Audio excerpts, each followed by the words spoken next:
I made a detailed tech pack and I sent it to my manufacturer, and this is what I got. The same exact thing as y'all can see from the tech pack. Literally an exact replica. It's reflective and everything when you turn off the light. So in today's video, I'm gonna teach you guys how to make a detailed tech pack, like literally what you need to be able to send your manufacturer and all the measurements and stuff like that that you would like. So then you can get the exact precise stuff that you want your products. If you have a vision, you want to be able to get the exact precise what you want in your vision and show them to your manufacturer so they can make it correctly and it'll be easier for them and you. If you guys do enjoy this video, please make sure to drop a like. It only helps the channel. It's not going to hurt you. It helps my channel and help me get my videos out to other people that are aspiring to have a clothing brand and grow. All right, so what I do is I usually start off in Illustrator and I take a mockup from Sieg's Vector mockup pack. I'll leave the link to the description if you guys want to cop it. Greatest thing I ever had. Like, it's literally an essential if you want to make W tech packs in all day. I think it was on, I only paid like 25 bucks for it, and y'all think that might be a lot, but the amount of, like, it's not only shirts, you get pants, varsity jacket, like a whole bunch of stuff, and it's worth it. I recommend y'all go buy that. It helped me a lot. So basically what I do in Illustrator is like I can change the color to T and stuff.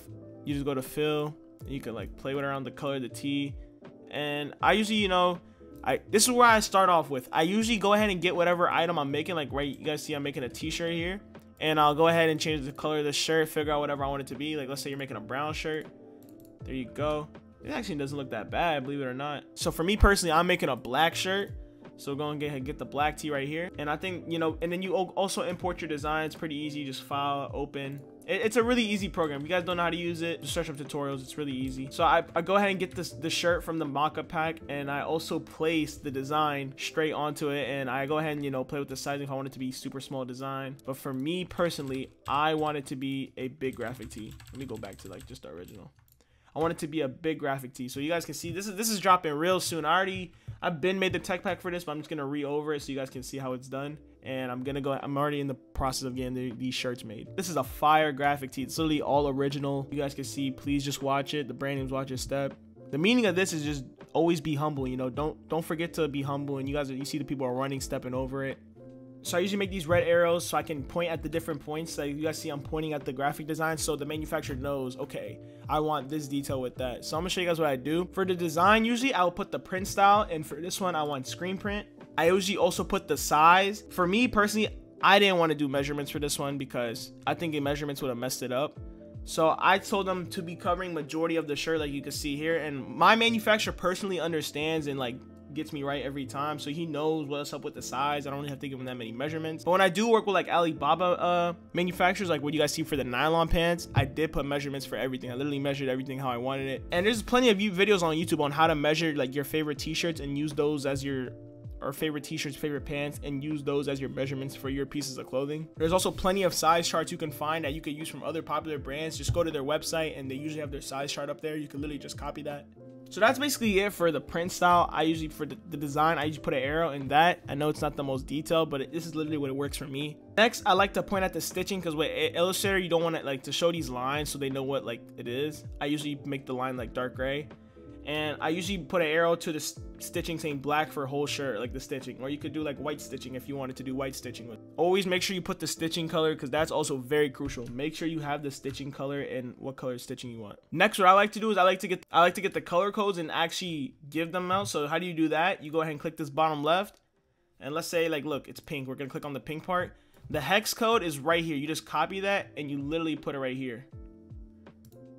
I don't know why it's different right now, but you know what I mean. It's literally that. And you just copy and put that down there. I like to put this so they know, like, so they can go on their PCs and check exactly what color they want and see like the ink and stuff. I usually put all the colors that are being used in the screen print or the design. So for this one, I have white, pink, and blue, and you guys see the black, but that's from the shirt itself. I go ahead and put all those colors down so my manufacturers can see what colors are used. Also, okay, so if you do have a neck tag in there, what I do is I usually have, let me show you guys my neck tag. If I want a woven neck tag, you guys see I usually make it out. I make the neck tag and stuff, and I put it like in position where I would want it. And this is like the standard woven neck tag sizes. You guys can copy this if you guys want. 2.5 inches wide, 1.25 inch tall. That's usually the standard one. And I make sure if you want neck tags that are woven, you have to put woven, because if you just put neck tag, they're gonna screen print or they're gonna heat press it. So make sure it says woven if you guys want that quality tag. I usually put an arrow towards that. Now, this is very crucial. I like to put the material and the GSM in red so they can see like exactly like, yeah, I want the whole shirt to be this material. So for this, I want this to be 100% cotton, 220 GSM. It's more of a heavyweight t-shirt for fall. And I make sure I put that in red. Also, I like to put in red also speaking on red text, I like to say size chart or mock-up in messages. Me personally, I mean, you can't put your size chart up here and like a mock-up. For me, I don't use mock-ups to make like the actual designs like this, but I use mock-ups to show like if I want like a certain wash on the shirt, like a vintage wash, I use mock-ups for that. But that's literally all I use mock-ups for. And that's really about it for that. Now, if you were doing like a jacket and you want like a custom zipper, you would literally like point the zipper out and be like custom zipper with this image or whatever. Literally, once you send this to your manufacturer, it makes it so much easier for them to understand than you just texting it all out, because it's all in one image and they can see exactly, okay, this is that. And that just goes with, this is a t-shirt, so it's not as complicated as the other ones because it's just a t-shirt. Like for the pants, I literally had to measure everything out for it. And make sure to go ahead and follow my brand. It's right here on the screen. We have a whole bunch of heat coming. Y'all see the pants coming. We got some crazy full zips on the way. T-shirts are about to be on the way. It's just a whole lot of heat coming to the brand, and y'all need to tune in before it gets sold out. So the drop is looking like it might sell out. So other than that, it's been your boy Yad, and I'm out. They don't understand me.